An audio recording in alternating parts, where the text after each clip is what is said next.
आज हमारे साथ में एक बहुत ही स्पेशल गेस्ट है, उनका नाम है श्वेताब गांगवार। ये एक पॉपुलर यूट्यूबर है और एक ऑथर है, लेकिन आज ये एक बहुत बड़ी प्रॉब्लम में है जिसकी वजह से हमारी टीम ने इनको इनवाइट किया है। प्रॉब्लम ये है कि एक 26 साल का लड़का है जिसको मैं प्यार से छोटी बच्ची बोलता हूँ। उसने ना सिर्फ मुझ पर बल्कि इन पर भी 2 करोड़ का केस फाइल किया है और आज की डेट में ये इमोशनली और फाइनेंशियली इस कंडीशन में नहीं है कि उस केस को अकेले लड़ सके, इसलिए इनको हमारे सबके सपोर्ट की ज़रूरत है। तो श्वेताब, अब मैं आपसे समझना चाहूँगा कि ऐसा क्या हो गया कि एक टाइम पर जिस इंसान को आप अपना छोटा भाई बोलते थे, आज वो इंसान आपको बर्बाद करना चाहता है। भाई था, जो भी था, लाइक ये तो like that's how we started. Basically हमारा करियर जो भी स्टार्ट हुआ है वो ऐसे ही स्टार्ट हुआ है। आप उसको कैसे मिले थे, कैसे जानते हैं उसको? ओके, जब 500 आई थिंक इसके सब्सक्राइबर्स, अपेरेंटली भी मुझे भी पता चला कि इसके 500 सब्सक्राइबर्स थे कि जब मैंने रीच आउट किया तो he was making videos on me, he made a video on me. उसमें भी इसके रिएक्शन काफ़ी ब्रैश थे, काफ़ी एटीट्यूड था, जो भी था। बट मेरे को एक पता नहीं क्यों बचपन नहीं बोलूँगा, जब मेरा यूट्यूब करियर जितना भी चला है उसमें एक हल्की सी एक चुल टाइप रही है कि छोटा कोई क्रिएटर है और अगर मुझे उसका कंटेंट अच्छा लग रहा है तो मैं या तो पूरा सेपरेट वीडियो ही बना लेता हूँ, या मैं पॉडकास्ट में बुला लेता हूँ, या मैं होता है कि हेल्प करो यार। और कॉमेडियन भी हो सकता है ये। मैं एक सलील जामदार क्रिएटर था। सलील जामदार ने एक बहुत बढ़िया वीडियो बनाया था सेलिब्रिटी कल्चर पे। उसने सटायर या पैरोडी बनाई उसने, मेरे को बहुत अच्छा लगा। उसका 2 लाख या 3 लाख समथिंग व्यूज़ थे, उस पर जाके वो रुक गया। मैंने उठा के एक सेपरेट कंप्लीटली वीडियो बना दिया। एंड वो वीडियो जस्ट, मैं नहीं कह रहा मेरा वीडियो बहुत बड़ी चीज़ थी, बट उसकी वजह से उसको एक और पुश मिल गया, एक और लाइफ मिल गई उस वीडियो को। वो वीडियो बहुत तगड़ी तरह से वो किया। सलील और मैं आज लाइक हम लोग हमेशा से ही उस वीडियो के बाद तो बहुत क्लोज फ्रेंड्स हो गए। और बात हमेशा वो भी कहता है कि उसने पंप दिया था मेरे को बहुत ज़बरदस्त। इसके अलावा साइमन सेज एक चैनल है, मैंने अपना पूरा एक डेडिकेटेड वीडियो बनाया था कि इस चैनल को सब्सक्राइब करो कुल मिला के। एंड इनकी कॉमेडी बढ़िया है, ये पंचअप कर रहे हैं, ये सटायर कर रहे हैं, ये आवाज़ भी उठा रहे हैं सही चीज़ों के लिए। तो वही था मेरा, शायद प्रखर का मेरे को वीडियो देखा होगा और मैंने इसको रीच आउट कर डाला। इवन तो इसका वीडियो एक्चुअली में काफ़ी रूट था जो मेरे पे बनाया था, बट मेरे को सबसे फ़र्क नहीं पड़ता। मैंने कहा भाई मेरे को अच्छा लगा, आ जा। एंड हमारी बात हुई, मैंने कहा मैं तेरे को फुल सपोर्ट करूँगा, मेरे पे छोड़ दे। मैंने इसके चैनल पे पॉडकास्ट किया और मेरा जो पहला कोलैबोरेशन है उसी के अंदर वीडियो में, उसी में मैंने बोला है क्लियरली कि ये मेरा छोटा भाई है। लाइक मैं क्लेम कर रहा हूँ ये मेरा छोटा भाई है और इसको जितना मैं मतलब अगर मेरा होता ना दिल से, आप कितनी हेल्प कर सकते हो किसी की, मतलब इससे ज़्यादा और तगड़ा एसोसिएशन क्या ड्रॉ कर सकता हूँ, कुछ नहीं। तो मैंने कहा भाई मेरा छोटा भाई है, जितने भी मेरी ऑडियंस जो देख सकती है, आप कोई भी मन में 1-2% भी मत समझो कि एक कोलैबोरेशन हो रहा है कोई यूट्यूब या समथिंग। दिस इज पर्सनल, इसको सब्सक्राइब करो, सपोर्ट करो। मैं सच बताऊं इस वक्त I don't know who this person is, I have no idea, because जो चीज़ें like if I have ideas वो फिर बोलने लायक नहीं है, मतलब अच्छे नहीं हैं। तो obviously for very obvious reasons वो अच्छे नहीं हैं, तो वही है। एंड आई डोंट नो, मेरे को काफ़ी शॉक हुआ हूँ मैं। मैंने आपका कम्युनिटी पोस्ट पढ़ा था जहाँ पर आपने लिखा था जी कि क्या प्रॉब्लम्स चल रही हैं आपकी लाइफ में, उसके बारे में थोड़ा सा बताएंगे कि एग्जैक्टली क्या हो रहा है अभी आपकी लाइफ में, अभी आपकी क्या कंडीशन है? जब मैं आया था I think 7 month old baby था। आप आए क्यों थे यहाँ पे, आने का रीजन क्योंकि क्या था? मम्मी को कैंसर डायग्नोसिस हो गया था ना। और आपके फादर? मेरे पिताजी नहीं है। अच्छा, आपके पिताजी नहीं है। मतलब कब से, किस एज से? मैं जब 15 साल का था। मेरी पिताजी की सिचुएशन भी बहुत ख़राब है, मैं सच बता दूं। मैंने बात अपनी ज़िंदगी में आज तक कभी करी नहीं है यूट्यूब पे, मैंने हिंट भी नहीं दिए हैं। मेरे पिताजी अल्कोहलिक थे, ये बात मैंने कभी नहीं बोली। और मुझे बहुत इस बात को मेरे को हमेशा ये रहता है कि ये मेरी मम्मी की कहानी है ना, मैंने क्या देखा है मुझे पता है, और वायलेंस में भी जो सहा है मुझे पता है। सर मेरी सिचुएशन में इसलिए बार बार बोलता हूँ लोगों से कि एजुकेशन में मुझसे क्या पूछते हैं तुमने क्या पढ़ाई करी, अरे भाई नहीं कर पाए यार। मैं आप बस एक चीज़ बोलना चाहूँगा, KGF मूवी का कोट है ना, असली योद्धा माँ होती है। सर ये बहुत सही कोट है। मेरी माँ ने जो किया है सर मेरे लिए, मैं अब एज एन एडल्ट समझता हूँ ये बातें। पिताजी को तो हर सुबह से शाम तक अल्कोहल चाहिए था। तो फिर उनकी डेथ के बाद में कैसे आपको फाइनेंशियली कैसे सपोर्ट किया? मेरी मम्मी जब हम 13 थे तो खिलौने बनाती थी घर पे, उन्होंने खिलौना बनाना स्टार्ट कर दिया। तो और खिलौना, भाई मेरी मम्मी टैलेंटेड भी बहुत थी, क्रिएटिव थी बहुत ज़्यादा, तो बहुत सुंदर खिलौने बनाती थी जो प्लस टॉयज़ होते हैं। आज तो सब चाइना हो गया मार्केट पूरा, बट वो बनाती थी। आज भी अब शौकियाँ बनाती हैं, तो वो प्लस टॉयज़ बनाती थी, चाहे ऑक्टोपस हो, चाहे डॉल्फिन हो, पैरट हो, सब हो। उन्होंने अकेले काम करना स्टार्ट किया कि लेडी के लिए घर पे खिलौने बनाती थी। शायद उनको 30 रुपये एक खिलौने का मिलता था। आपकी मदर का ट्रीटमेंट चल रहा है कैंसर का, और कैंसर क्या है वो वही समझ सकता है जो कि सर वो तो वर्ड ही इनफ है। हाँ, वो वर्ड ही इनफ है। हाँ, वर्ड सुन के ही डर लगता है। सच बता रहा हूँ, मतलब घर में कोई भी इंसान हो, मतलब वर्ड ही ऐसा है कि वो वर्ड सुन के ही डर लगने लग जाता है। दूर के रिश्तेदार में कोई भी हो, एक वर्ड आ जाता है कैंसर हो गया इनको, राइट। आदमी कहता है अरे मैं हार जाऊंगा। मैं बहुत जेन्युइन बता रहा हूँ, अगर मेरी मम्मी को कुछ सीरियस हो जाएगा ना बहुत ज़्यादा, मेरा रिग्रेट यही है मैं वो नहीं दे पाया जो उन्होंने हमें दिया है। मेरे को बस यही है सर, मेरी लाइफ का सबसे बड़ा वो है कि मेरे को अपनी माँ को ये जो रिमाइंडर लाइफ है सर, ये बहुत अच्छी देनी है। तो मुझे आप एक बात बताओ यहाँ पर कि जिसको आप अपना छोटा भाई बोलते थे एक टाइम पे, जी। उसको पता था कि आपके नहीं बचपन बोला। में क्या प्रॉब्लम हाँ, हुई है, हाँ, आपके घर हाँ। की क्या कंडीशन है, और अभी करंटली आपकी ये तो मदर को 100% कैंसर पता है, है। ये पता है, ये हाँ, तो पूरी दुनिया को पता है हाँ। क्योंकि आपने कम्युनिटी पोस्ट में तभी मैंने डाला सबके था ना सामने सर। डाला मैंने है। पता है, मैं हाँ। सच बताऊं दिल से, ये एक बात मेरे लिए, मेरी पर्सनालिटी ही नहीं है मैं पब्लिक करूं। तो अब जब उन्होंने आपको कोई लीगल नोटिस नहीं भेजा है, सीधा ही केस कर दिया है 2 करोड़ का, तो अभी करंटली आपकी मेंटल स्टेट क्या है? मतलब अभी आप इस सिचुएशन को कैसे डील कर पा रहे हो? जो चीज वर्स्ट चीज हो सकती थी to go wrong, this is it. बाकी सब चीजें, सब कुछ मैनेजेबल होता है लाइफ में, इतने तो है ना कि मैनेज कर लें। देखिए, पछड़ों में भी तो कैटेगरीज होती है ना।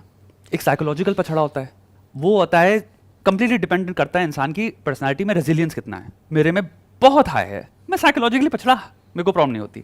अगर लेजस से सेम, अगर मेरे को इंटरनेट में मैं एक्सपोज हो रहा होता और दुनिया हंस भी रही होती है, मैं एक इमेजिनरी सिनारियो बताता हूँ, मुझे 5 पैसे का फर्क नहीं पड़ेगा, मुझे नहीं पड़ेगा, मुझे क्योंकि दिखता है ये सब वहम है। ये चीज़ जो थी, यही एकमात्र चीज़ थी जो कि मैं इस वक्त मेरे लिए कंप्लीटली न्यू लेयर ऐड कर देता है of the existing responsibilities and duties in my life. Plus sir, मेरे पास डेंट आया है, फाइनेंशियली आया है, लास्ट 3 मंथ्स में आ गया, क्योंकि मैंने सोचा नहीं था, प्लस मुझे नहीं पता था ये होने वाला है, वरना मैं कंप्लीटली डिफरेंटली प्लान करता चीज़ें फाइनेंशियली भी। अच्छा, उस इंसान को जिसने ये सब किया है आपके अगेंस्ट, उसका जी। नाम नहीं लेते जी। उसको अगर आपको कोई मैसेज देना हो, अभी अभी वो ये वीडियो देख रहा होगा आई एम श्योर, जी। तो आप क्या कहना चाहेंगे उसको? मतलब अभी आपके मन में एग्जैक्टली क्या चल रहा है? मैं एक बार दिल से बात बताऊं सर, मैं जब किसी इंसान को समझ नहीं सकता ना, या फिर उसकी मानसिक स्थिति को नहीं समझ सकता, सो लास्ट थिंग जो मेरे लिए बचती है एक्सटेंड करना, वो है एम्पैथी। क्योंकि देखो दोस्त, तुम कुछ भी हो सकते हो, लेकिन तुम एक बहुत अंदर कोर में इंसान ही हो।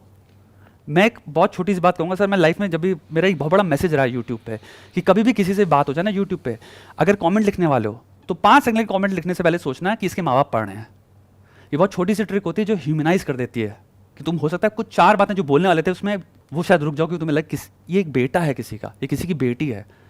तो सर, मैं इस इंसान को अभी नहीं समझता, बट कहीं ना कहीं ये जूझ तो रहा होगा किसी न किसी परेशानी से, खुश तो नहीं बैठा होगा, ये तो मेरा दिल जानता है, क्योंकि मैं भी एक इंसान हूं सर। मेरा मैसेज नहीं आपको, मेरे को यहाँ पे मैं आप पे वो दे सकता हूँ कि like what do you think.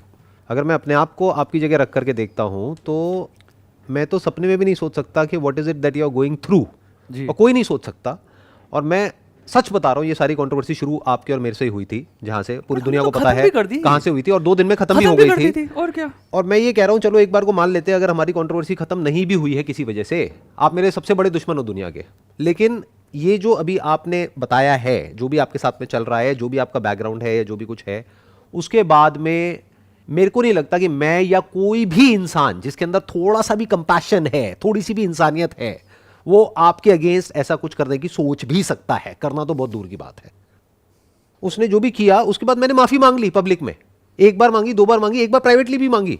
मेरे को बता दो, आज तक पूरी दुनिया में यूट्यूब की हिस्ट्री में कोई ऐसा क्रिएटर हो जिसके 2 करोड़ से ज्यादा सब्सक्राइबर्स हो और उसने ओपनली पब्लिक में आकर के माफी मांगी हो किसी ऐसे क्रिएटर से जिसके के 1.5 लाख सब्सक्राइबर्स है? दिखा दो मेरे को, एक भी एग्जाम्पल दिखा दो। क्यों माफी मांगी? क्योंकि मेरे दिमाग में यही था कि यार 26 साल का है, मतलब इसके आगे पूरी इसकी लाइफ पड़ी है, क्या करना है, छोड़ो ना। मेरे पेरेंट्स ने भी मुझे यही बोला कि क्या करना है ये सब करके, छोड़ो छोड़ो छोड़ो। तो जब छोड़ने वाली बात आई, मैंने कहा ठीक है, माफी मांगने से कोई छोटा तो नहीं हो जाता है ना, तो माफी मांग लेते हैं।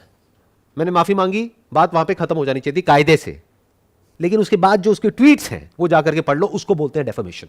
और सिर्फ इतना ही नहीं, हमारी लीगल टीम में एक जूनियर लॉयर हैं, उनसे एक टाइपिंग मिस्टेक हो गई, उसका भी उसने मजाक बना दिया।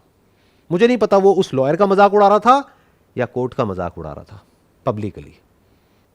फिर जाकर के जो हमारी लीगल टीम है, उन्होंने कहा कि एक लीगल नोटिस भेजना तो बनता है।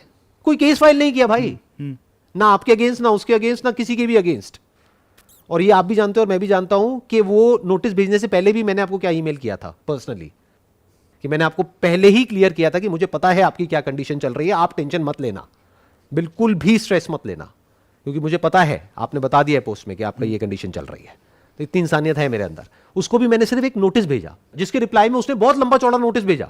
उसके बाद में मेरी लीगल टीम ने पूछा, सर क्या करना है, नेक्स्ट स्टेप क्या है, सिविल केस करना है, क्रिमिनल करना है, 10 करोड़ का करना है, 20 करोड़ का करना है, क्या करना है? मैंने कहा कुछ नहीं करना है। तो ये जो बार बार एक्सक्यूज दे रहा है ना अपने प्लेटफॉर्म पे आकर के, कि ये जो मैंने किया वो श्वेताब की वजह से किया, श्वेताब ने मुझे बोला करने के लिए, भाई साहब अगर आप एक एक्चुअल में 4 साल की छोटी बच्ची हो ना, तो ये एक्सक्यूज बहुत बढ़िया है कि उसने मुझे कहा था थप्पड़ मारने के लिए मैडम, इसलिए मैंने उसको मार दिया। अरे भाई तुम एक 26 साल के आदमी हो।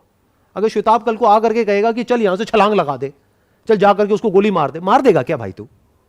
ये कोई एक्सक्यूज है? ये कोई लॉजिक है? आपके सारे जो प्राइवेट मैसेजेस हैं जो वो एक्सपोज करने की बात कर रहा है, उसमें क्या है? उसमें यही तो है कि अगर आपने मान लो एक बार को बोला भी उसको ये करने के लिए, तो भाई दिमाग तो तुम्हारा खुद का है, तुम्हें पता होना चाहिए ना क्या करना है क्या नहीं। तो मैं बस इतना कह सकता हूं कि मुझे आज भी इस बच्चे की एक्चुअल में परवाह है। इसी वजह से हमारी लीगल टीम बहुत कुछ बोल रही है कि इसके अगेंस्ट ये करते हैं, वो करते हैं, ये होना चाहिए, वो होना चाहिए, लेकिन ऐसा कुछ भी हमारी तरफ से नहीं हो रहा है और मैंने सबको रोक रखा है, क्योंकि मेरे को अभी भी कहीं ना कहीं ये भरोसा है कि ये जो मैटर है चाहे जितना मर्जी कॉम्प्लिकेटेड हो, प्रॉब्लम है ना, सॉल्यूशन निकलेगा। I have that conviction.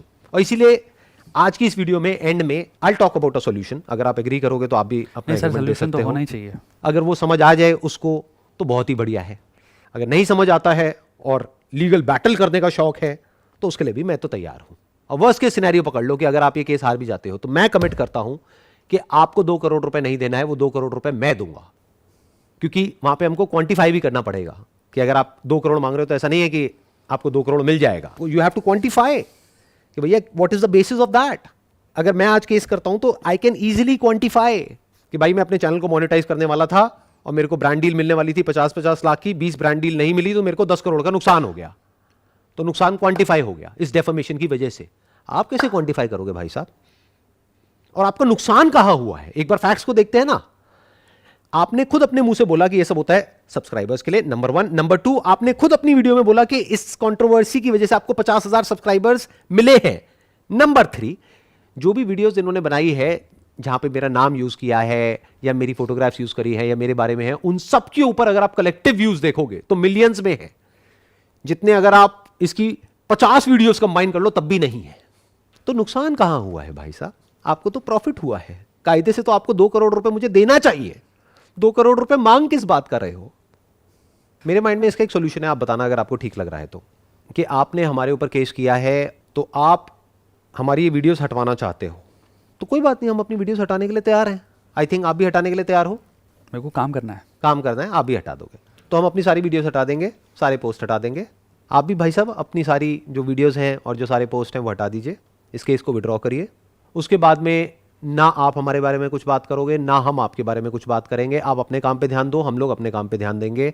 उसके बाद में अगर आप अपना काम अच्छे से करते हो तो हो सकता है फ्यूचर में हमारी टीम आपको इन्वाइट करेगी यहां पर आने के लिए, और फिर हम साथ में बैठेंगे, बात करेंगे, पुरानी बातों को भूल करके, ऑडियंस को क्लियर करके कि हमारी पास में जो भी मिसअंडरस्टैंडिंग्स थी वो सब क्लियर हो गई है। एक नए सिरे से एक नई शुरुआत करेंगे, बशर्ते कि आपका भी माइंड सॉल्यूशन ओरिएंटेड है। यूट्यूब को देखो एक फैमिली की तरह, जैसे एक परिवार होता है, उसमें बहुत सारे मेंबर्स होते हैं, आपस में लड़ाई झगड़ा भी हो जाता है, लेकिन जो रहता है घर के अंदर ही रहता है। ऑफ कोर्स पूरी बड़ी बड़ी इंडस्ट्रियां बैठी हैं कल, जिसके पे आज यूट्यूब में क्रिएटर्स बोल पाते हैं। बहुत बड़ी बड़ी इंडस्ट्रीज हैं, बहुत सारे एड्स होते हैं जिनको लेके हम लोग बोल पाते हैं कि ये गलत है। बहुत सारे ट्रेलर्स होते हैं, बहुत सारे एडवर्टीजमेंट्स होते हैं, बहुत सारी एक्शंस होते हैं, बहुत सारे बड़े बड़े लोगों के, बड़े बड़े जो असली में बड़े हैं सर। तो अगर वो ये देखते हैं कि एक क्रिएटर के अगेंस्ट जो कि इतनी बुरी कंडीशन में है उसके अगेंस्ट केस हो रहा है, क्यों? क्योंकि आपकी जो फैमिली है वो बहुत ही पावरफुल है या बहुत ही पैसे वाले हैं और वो छोटे क्रिएटर को दबा सकते हैं और कोई क्रिएटर उसकी हेल्प करने के लिए नहीं आ रहा है, ना पब्लिक कुछ कह रही है, तो मुझे ये बता दो उसके बाद में कौन रोकेगा किसी भी बॉलीवुड सेलिब्रिटी को या किसी भी कॉर्पोरेट को हर बात पे केस करने से?